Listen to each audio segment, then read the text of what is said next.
Hi, this is my cornerstone. I'm the leader and the founder of Church Governance Solutions and also Young Men Empowerment Forum.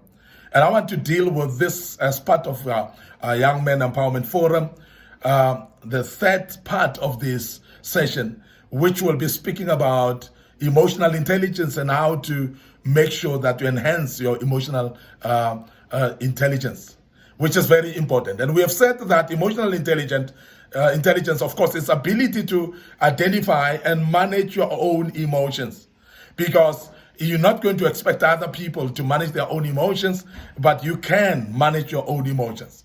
It is your choice to manage your own emotions, to make sure that things happen, not as a surprise for you, but you are able to do things that you want to do. Now, the first thing that I want to deal with today, I want to make sure that you understand that emotional intelligence is actually driven by what we call self-regulation. So I want to speak about self-regulation as part of emotional intelligence. And I want to emphasize that one needs to regulate themselves in order to be seen as emotionally intelligent. If you are not able to regulate yourself, you're not going to be able to show up as emotional intelligent, and therefore you are going to lose people along the way. You are going to lose your temper along the way. You are going to actually chase people away from your circle because of your lack of emotional intelligence. Now, emotional intelligence is self-regulation, is one of the things is what we call flexibility. Now, you need to be flexible in everything that you do, because if you're not flexible, therefore you're going to be rigid in approach, and you're going to think that you are an yeah and amen type of an individual, whereby your word is the final word. And in this life, you cannot take your word as a final word. You know why? Because there are people that are more intelligent than you. There are people that know things more than you as well. And in this life, there are always people that are more matured and people that know things better than we do. People that we need to learn from. So therefore, you cannot be rigid in your approach.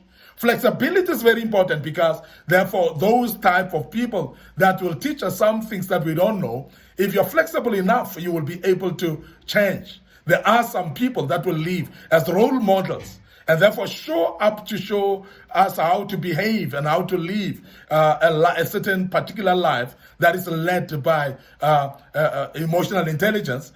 We can only learn from others by being flexible as well. Because if we think that our way is our way and is the only right way and not be flexible, we are going to fail to learn and to mature. We are going to fail to actually become better. And I'm emphasizing this as a young man, that be careful as well not to be rigid, and be flexible at all times, because that's the only way you're going to learn. Secondly, I want you also to remember that you need to have what we call inhibition. Inhibition is actually ability to inhibit yourself of doing things that are untowards, people that are wrong. To be able to stop yourself from actually engaging in activities that are not right. And inhibition is ability to say no to no, and not just agree to everything, because people that are having inhibition are actually people that are not the yes men and that are yes ladies and that just agree to everybody. They are able to discern, to look at situations and say, but this one I cannot be engaged in. This one I cannot be part of it. This one I don't want to actually be part of it at all. I refuse to be part of this. And you need to have that inhibition that will stop you from doing other things that other people are doing. Now, peer pressure actually affects people that don't have inhibition. People that are not able to say no to no. People that follow friends more than actually being able to follow their conscience. People that are not able to know what is right and what is wrong. Remember, inhibition must be inborn. It must be through your conscience, whereby you are able to limit yourself to other situations and say, that I'm not going to do. It doesn't matter who says what. Now, as much as we spoke about flexibility, I want you to be able to be rigid in some areas of your life, because that is what we call inhibition. When you are able to say no to no and no to this activity, because it is me who says no, I'm not going to do it. Now, be able to disappoint friends and relations. Be able to say no to situations that even your best friend is inviting you to. And that's what we call inhibition. And it's very, very important that one is aware of that. Now, you need to also have what we call a sustaining power, whereby you are able to sustain yourself at some stage in situations that you do, whereby you feel some sapping of power, where you're losing some energy within you, but be sustainable yourself. But sustainability is actually driven by what we call consistency. And as an individual, I want you to learn as a young man that you need to be consistent in all your ways. Things that are right, be consistent in them, and let you be consistent until you become a role model to many. Be consistent until people look up to you. This is very, very important. Now, you are sustaining when you are able to say, I'm going to do these things until it happened.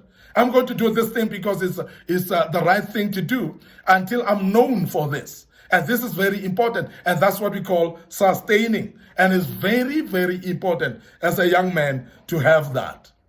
But I want to also speak about a better planning and organizing. And this is emotional intelligence in a way that is actually driven into self-regulation. There are people that are very poor in planning. They are all over the place.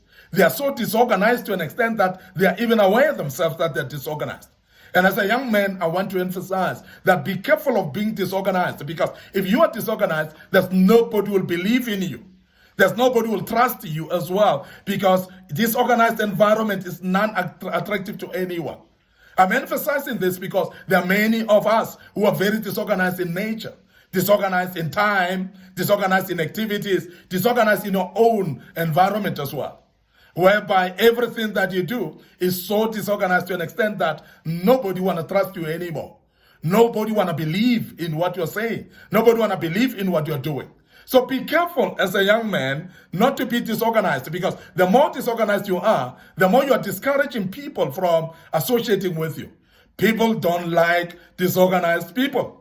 People don't want to associate with disorganized environments. So please be aware that you need to be organized on your side in order to be able to be example or to be a role model to many people. And that is what we call emotional intelligence. And that goes with self-regulation to say, I'm going to do this and I'll do it perfectly. I'm going to not do this and I'm not going to do it because it is making me to be disorganized. Manage your own time. Be able to become time conscious in everything that you do, because time plays a big part of either whether you're organized or disorganized. And majority of the people are seen as disorganized because they cannot keep time. They are not punctual in anything, and that is being disorganized. But also remember that when you are not punctual in a situation or in a place, you're going to become disorganized automatically. So therefore, it is very important that you are very, very good in planning in advance and set your times in advance. Please make sure that your diary is in order so that you are able actually to keep time. You are able to do things according to the plan as well. And that will actually bring some respect to your life, and many people will look up to you as well. But remember also that for emotional intelligence, you have to have emotional control. And you also, for self-regulation, you need to control your emotions. Some of the emotions are anger, and we're speaking about temper. And very, very important that you are able to control that. Because there are people that are so temperament to an extent that they can even kill people because of their temper. They get so angry to a level that they cannot control their anger anymore. I'm emphasizing this because we have seen it happening, whereby young men have even killed the people because they were angry. And they could not control their anger to an extent that they've killed someone, and they regret later. So I want to urge you as a young man that you are able to control your emotions and you don't do things that are foolish and end up regretting thereafter.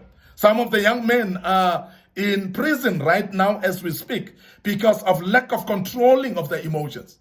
And as you lack control of your emotions, you'll end up in prison and you'll regret later.